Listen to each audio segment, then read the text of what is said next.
Amada Iglesia de Dios, paz a vosotros. Hemos considerado un tiempo breve para realizar un recuento histórico de los acontecimientos que marcaron el rumbo de nuestra fe y doctrina.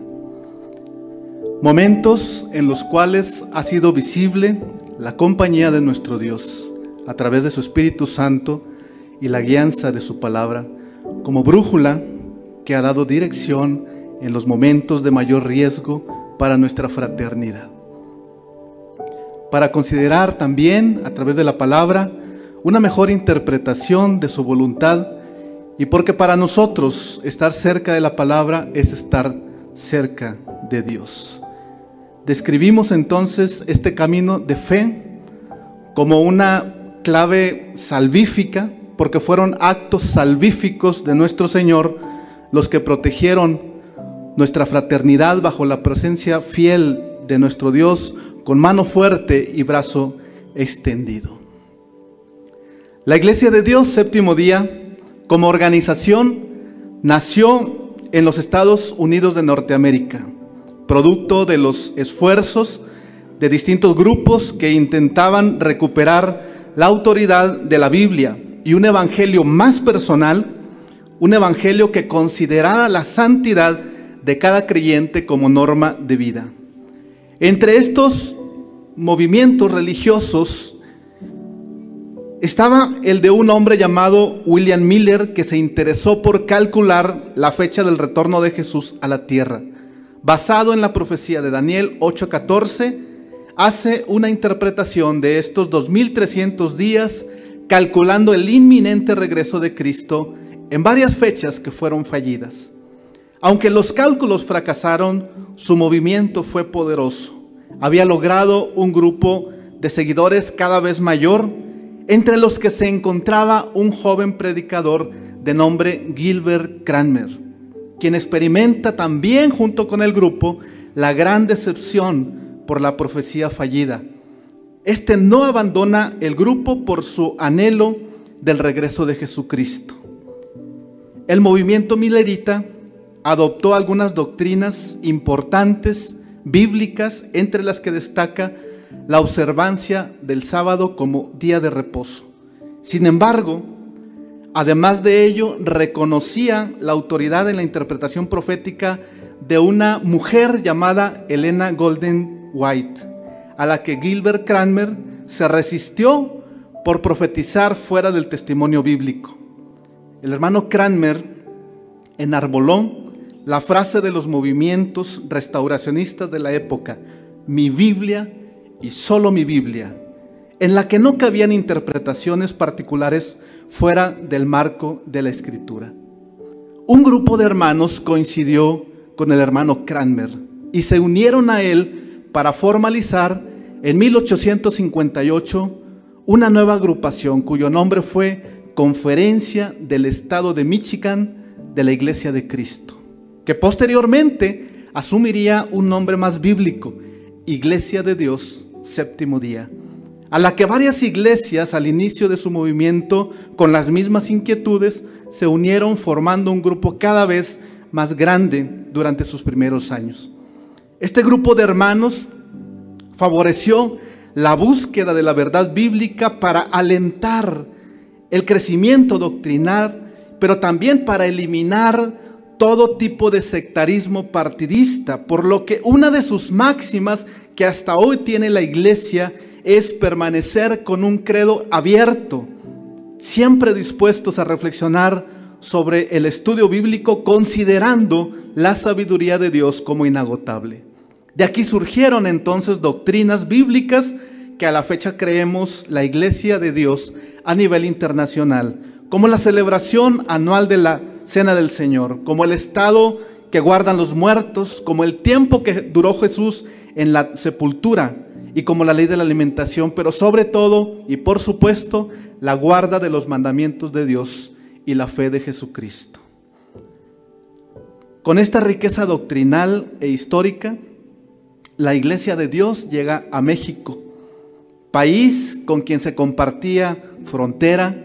y es en una de las ciudades precisamente del norte donde inicia la siembra de la palabra eterna. Saltillo, Coahuila,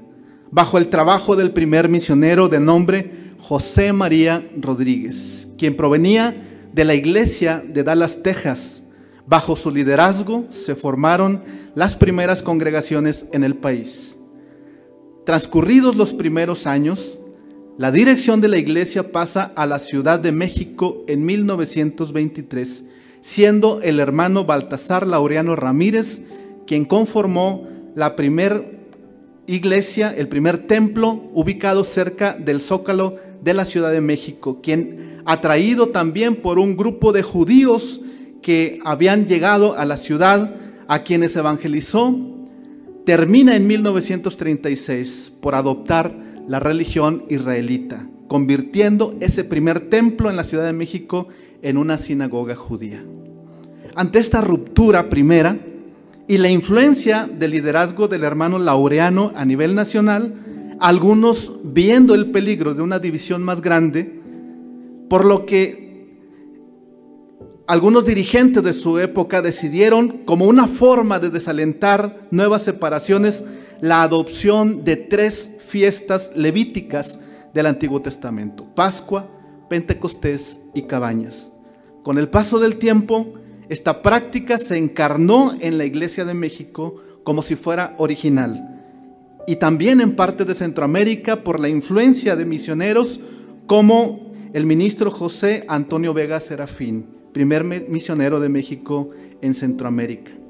La iglesia celebraba las fiestas a pesar de que su origen no había sido celebrado ni en Estados Unidos, ni a la llegada a Saltillo, ni en ningún otro país, solamente en México. Esta práctica prevaleció en la iglesia desde 1937 hasta 1962.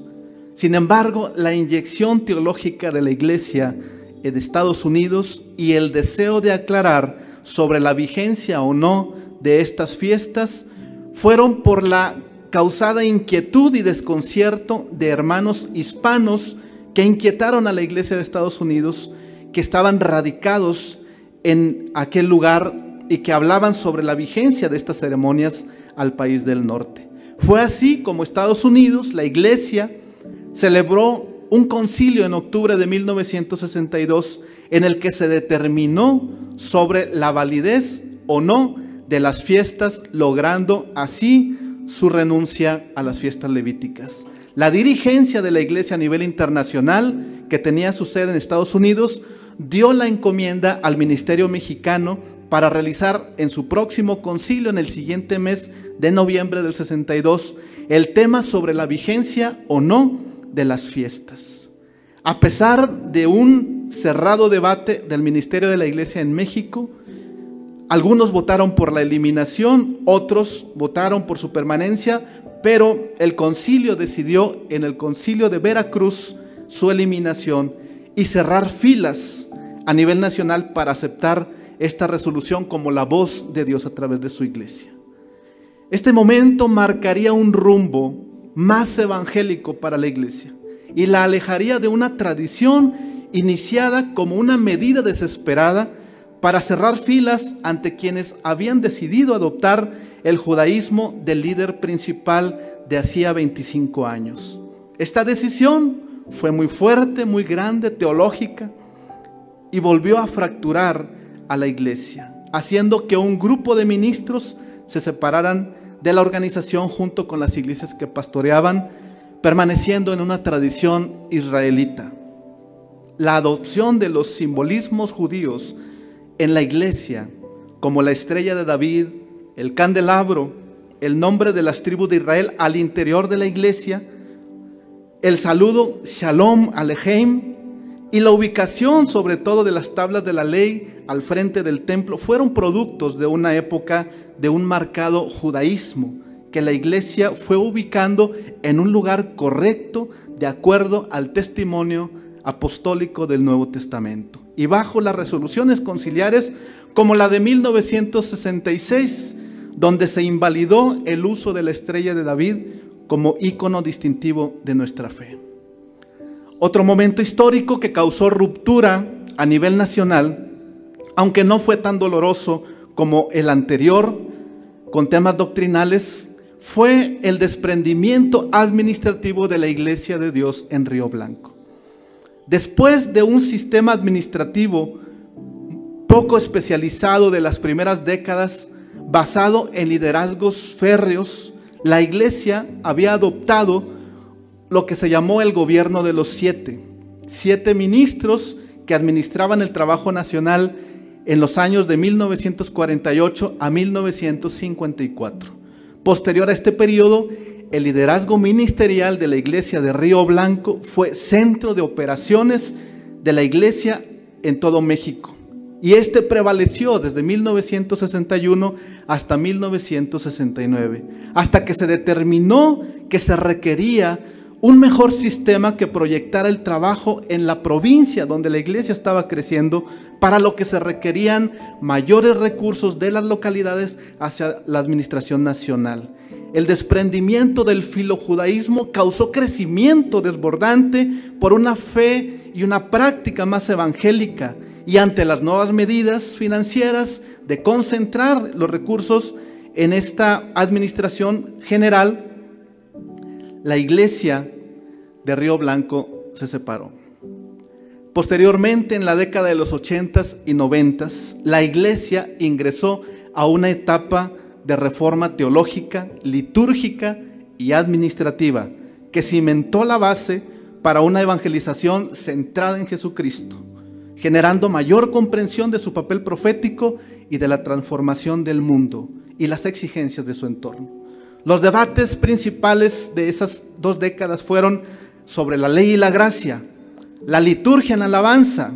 la misión integral, pero el tema más importante y central fue la aceptación de la plena divinidad de Jesucristo. En el concilio de 1995 ocurrió esto en esta ciudad de Cuernavaca, Morelos. A 25 años de este concilio, hermanos, llegamos a estos primeros 100 años siendo testigos de la paciencia y misericordia de Dios. La palabra ha sido protagonista, alejándonos siempre de especulación y de intuición. A pesar de ello, no hemos sido libres de errores, de equivocaciones. En ocasiones hemos perdido el rumbo, aún teniendo nuestra máxima fortaleza en la palabra de Dios. Sin embargo, mientras que la palabra está en el centro de nuestra fe para entender lo que Dios pide de nosotros, estaremos menos perdidos que sin ella. Porque para nosotros estar unidos a la palabra es estar unidos a Dios. Es la mejor forma de estar en su presencia, por lo que podemos resumir después de estos 100 años, hermanos, diciendo que no ha sido la iglesia la que ha conservado la palabra. Ha sido la palabra la que ha conservado a la iglesia de Dios. Por lo que seguiremos haciendo nuestras aquellas palabras también de los antecesores para el camino que nos resta recorrer y decir la Biblia y solo la Biblia. Amén, hermanos. Como una muestra, hermanos, de la misericordia y la obra de nuestro Dios en su iglesia, presentamos también a través de su pantalla cómo ha sido el progreso y el crecimiento de la iglesia durante los últimos 20 años en los 17 diferentes distritos de la República Mexicana.